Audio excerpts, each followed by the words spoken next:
welcome back to guitar class. Today we're going to do arpeggio. We're going to do a lot of it. So for arpeggio, remember the right hand position has the thumb off to the side and on the bass note, so on the lowest note. Then you'll use these three fingers to do the rest. Normally people use the index, the middle, and the ring fingers to play the arpeggio.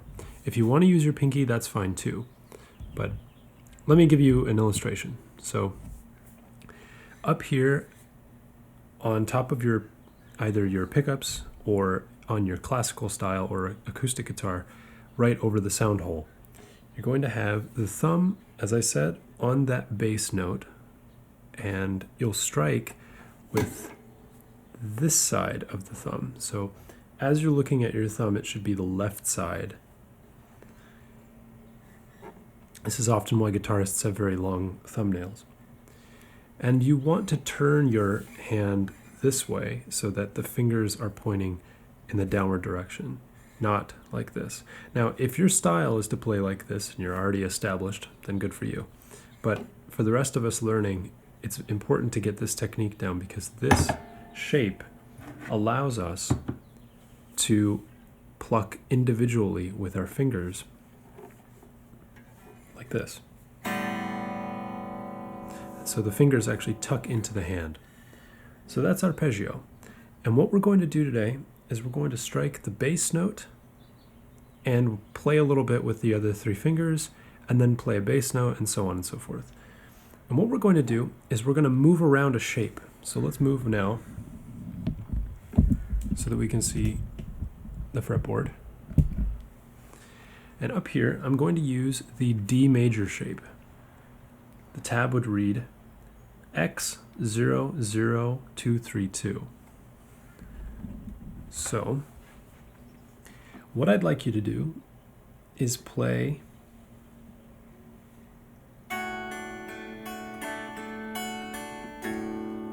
or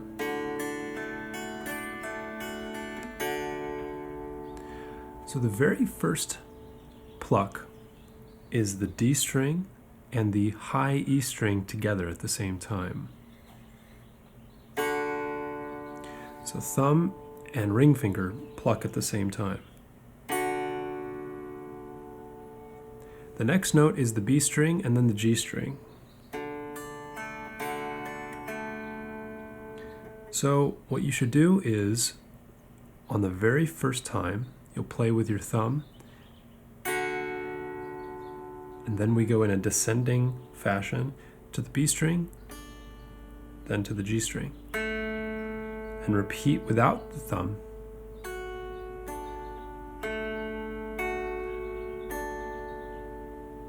Okay, so in total, let me go fast, slow, and then fast again.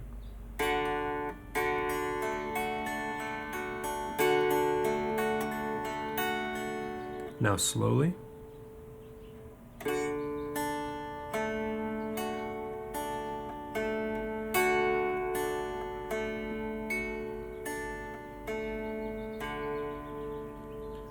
Fast again.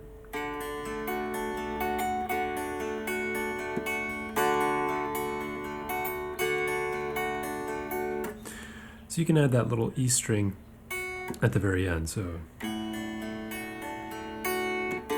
like that if you want.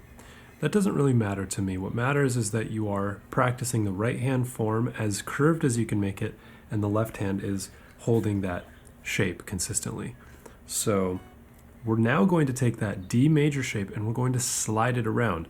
So in order to do that, let's take the left hand and let's change position. So instead of having it with the index, middle, and ring fingers, let's free up our index finger by replicating the shape using the middle, the ring, and the pinky instead. So the index is free. All right?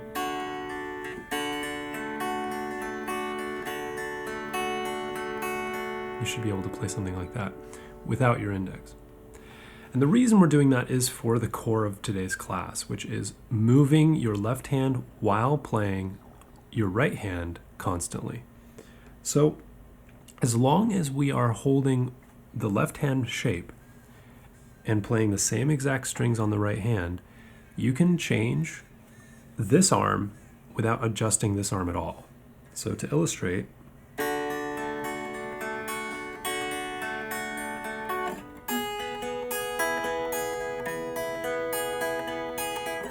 let's try moving it a little slower. We'll take that movable D major shape, and we're going to include that thumb on the D string. And let's move it. So this position is D major. But if we were to take the whole shape and move it up by 1 fret, it would be D sharp. Except now the strings that we're not holding are not playing the correct notes we want. So here, when it was D major, A was okay, D was okay. And these 3 on the bottom we're holding, so it doesn't really matter. But when we go up here to the 3rd fret, if we try playing the A note and the D string and then the chord, the 3 notes we're holding, it sounds weird, right? So to get around that, we need to include our index finger 2 frets below the middle finger on that D string. Okay? So that becomes our new bass note. In this case, D sharp. So we're playing the last 4 strings only, which is the important thing about using the right hand fingers. So that would be D sharp. Here's D. And I go up by 1 fret.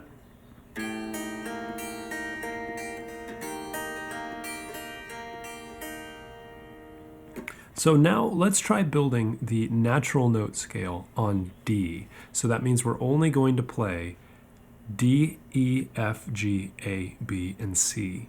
But we're going to play them as chords. Okay? We're going to play them all as major chords.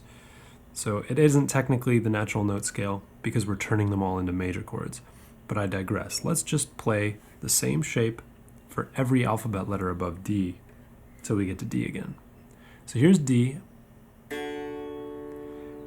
The next one we need is E, so that's 2 frets above. So we're going to slide the shape up. There we go. We're going to put our index down on the D string on the 2nd fret, and that's going to be our new bass note. It's also going to be E, so that's a good way to remember. Got that? So again, we moved from the D position on the 2nd fret 2 frets up to play E, and we use that index finger to establish the bass.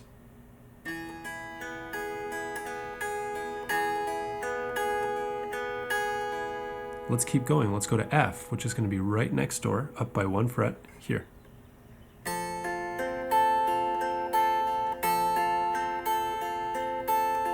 Then we'll go to G, 2 frets up.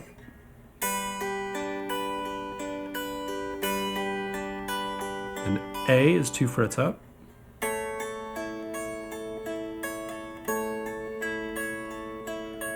B is 2 frets up.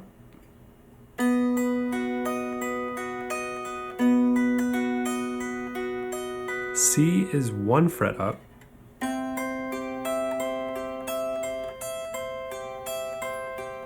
And finally, D again will be 2 frets above C, right here, 12.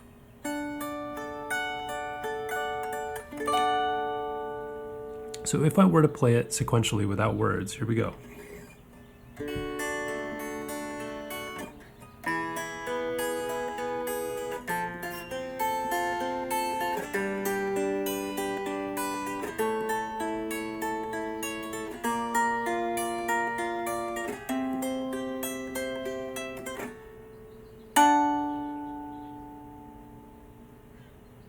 There you have it. So that's how you play D shape all the way up the neck. And it works really well because as long as you're hitting only the strings you're holding, you know it's safe. Again, if you're hitting only the strings that you're holding, in other words, left hand holding strings, right hand is striking the ones you're holding. As long as those 2 things are constant, it's going to sound good, okay? At least if you're trying to play all major chords. So now what we have to do is the same thing for all the other shapes. So we just did D, and now we want to do, let's say, E. So we probably know this one already. So here's the E major position, right? 0, 2, 2, 1, 0, 0. But we're freeing up that index already because we're preparing to move. So for this arpeggio, we'll put the thumb on top and these 3 fingers on the next 3 strings. So just like this. Index on A, middle finger on D, and ring finger on the G strings, okay? So we will, maybe for this one, we'll just pluck them.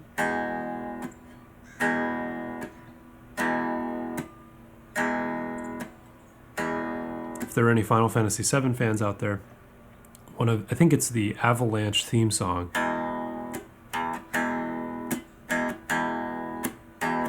I can't remember the exact chords, but it starts on this E shape, right? With that same style.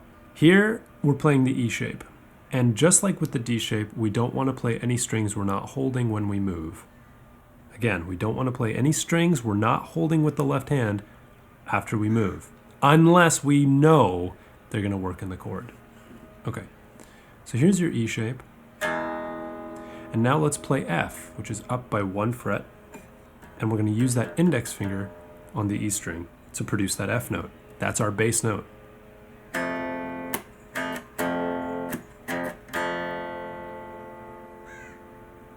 Next we need G, which is up 2 frets.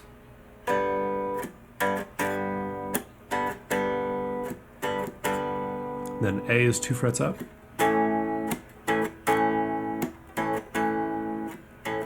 Then B is 2 frets up.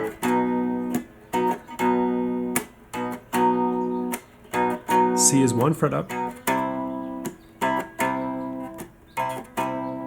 D is 2 frets up.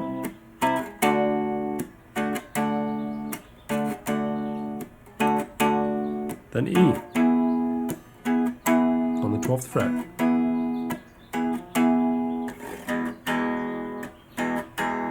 Now let's try doing it double time now that you're getting probably a little more confident. Let's just go E, F, G, A, B, C, D, and E again, all major because of this shape.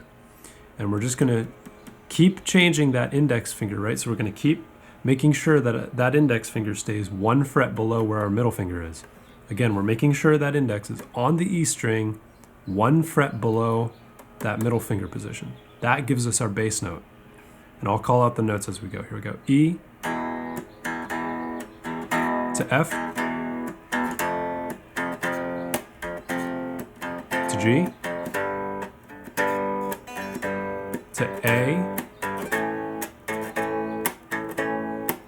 to B to C to D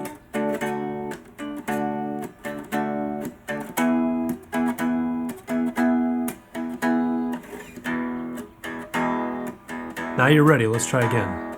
E to D to F to G to A to B to C to D to E again.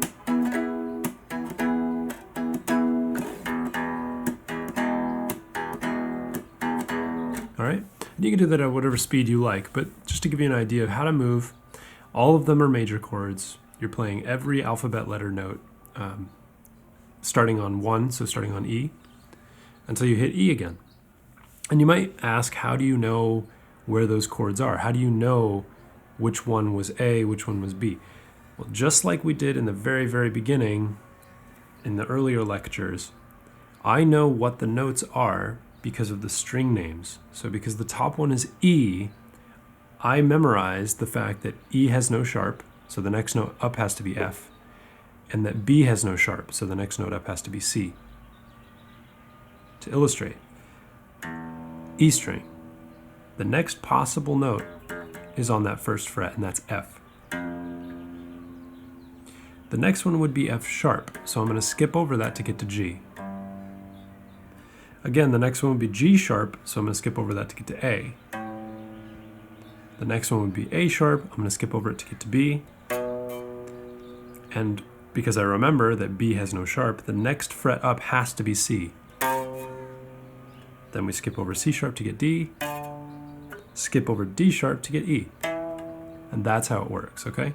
So that rule applies for all 6 strings. If you can remember that, then you're golden. Honestly, if that's the one thing you take away from guitar class, then that's fine. I mean, it's not fine, but hey, it's a good thing to take away. B has no sharp, E has no sharp. As long as you remember that, all these strings are super simple. Even the A string, right? A, gotta skip over A sharp to get B. B is right next to C, so there's C on the 3rd fret. Skip over to get to D, skip over to get to E. Right next door is F. Skip over to get to G, and skip over to get to A. And you can do this over and over and over again until you get faster. And it's really important that you do.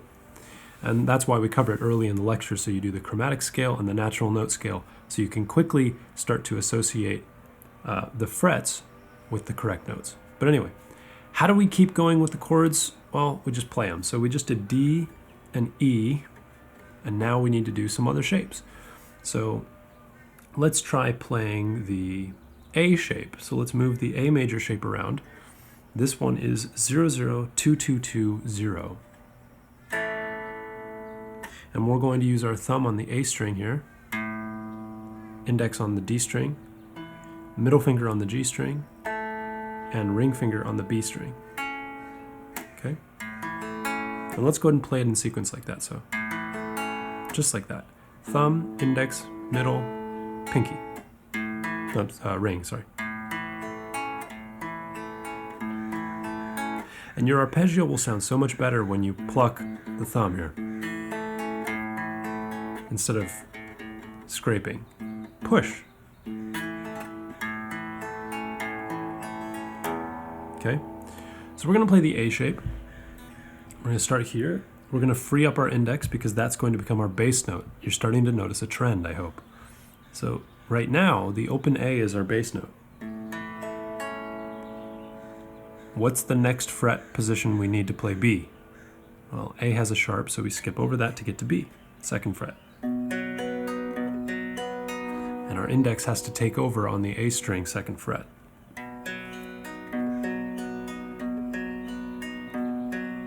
C is right next door.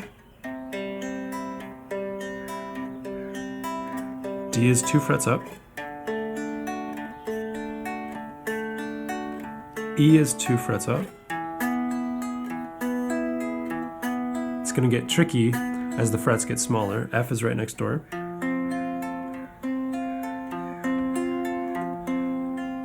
G is 2 frets up. And finally, A is 2 frets up on 12. And to make it work, you kind of have to curve these fingers so that they vertically stack. It's very tricky. And you'll notice a lot of guitarists, a lot of advanced guitarists have their hand way out in front. And that's what you want. You want your whole hand basically exposed. So this position here with your wrist all the way out forward is actually correct. This tight arm pulled back, shoulder in the socket kind of thing is very uncomfortable. It's not ergonomical. You want your arm to be relaxed and in front as much as possible because that gives you more wrist action and also allows more straight down pressure with your fingertips. So that was the A position. We're 3/5 of the way there.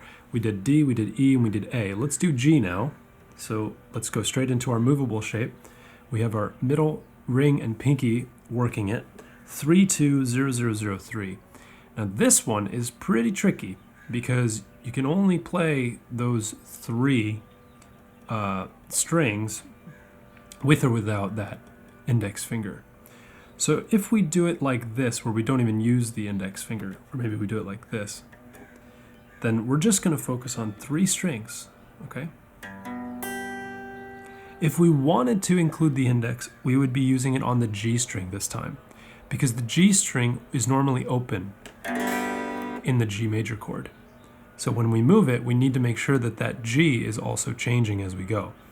So let's try. This is G right here. Again, 3-2-0-0-0-3. And when we move it, we want to be striking the E, A, G, and E strings. Here Here we go. Let's go G, or just pluck them at once. Now we're going to move to A, 2 frets up. And if you want to include that G, you have to put the index down 2 frets down. And that works fine. So that's A, that's an A chord. B would be 2 frets above that. Quite the stretch. C is up 1 more fret. D is up 2 more frets. E is up 2 more frets. F is 1 more fret up. And G is 2 more frets up. Very tricky chord shape to move along the guitar, but very useful because it sounds special. And because it's hard to do, chances are you're going to sound kind of unique playing it. Not a lot of people are going to be using this to move around. Okay? So that's pretty neat. We have the C position now, the C shape to do. And again, if you want to use the movable shape, you can. So if we are going to use our index finger, it's probably going to be an inversion of the C movable shape instead of starting with the root in the bass. Meaning, if we use the index here, C will not be in the bass. So for this, I recommend just doing the normal C major shape, and we'll just pluck the 3 notes, the 3 tones, on the A string, the D string, and the B string. Okay?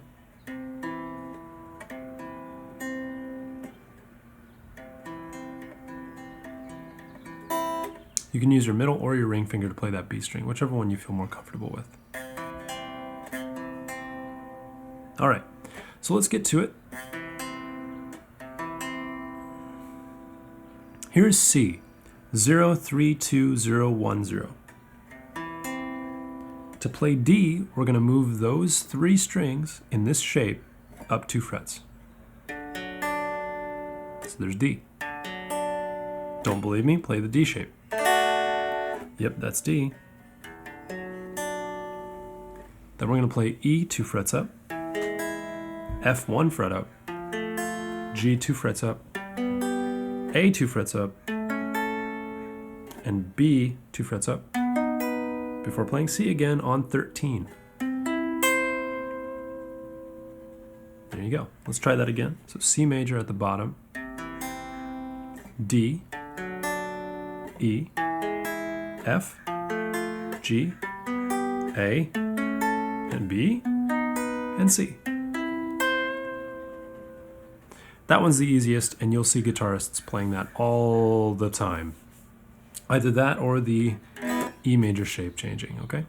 So that's it. You played all of them, C, A, G, E, and D, all of the shapes, all the way up the fretboard. Get used to playing all of them, because when you can interchange them, so when you can play them back to back, you can play the same thing and create the illusion that you're playing something different. Remember what we said about, say, the G shape, right? So down here, actually sounds really nice on its own. It's a great sounding chord. But not what we did. We did like that. And that's A. So when you are playing an A chord, using the A shape, and then you play the same thing with the G shape,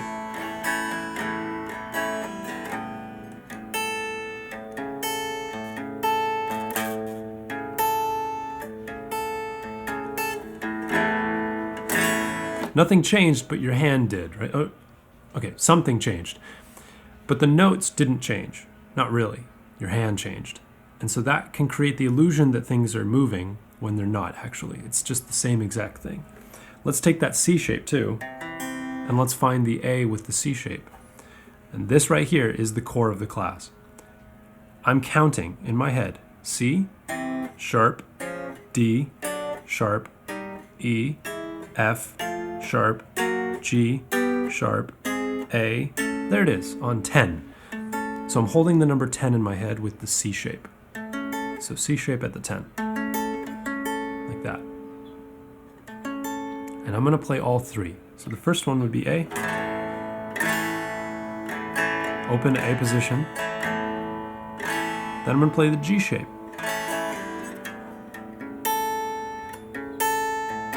Then I'm going to play the C shape all the way up here.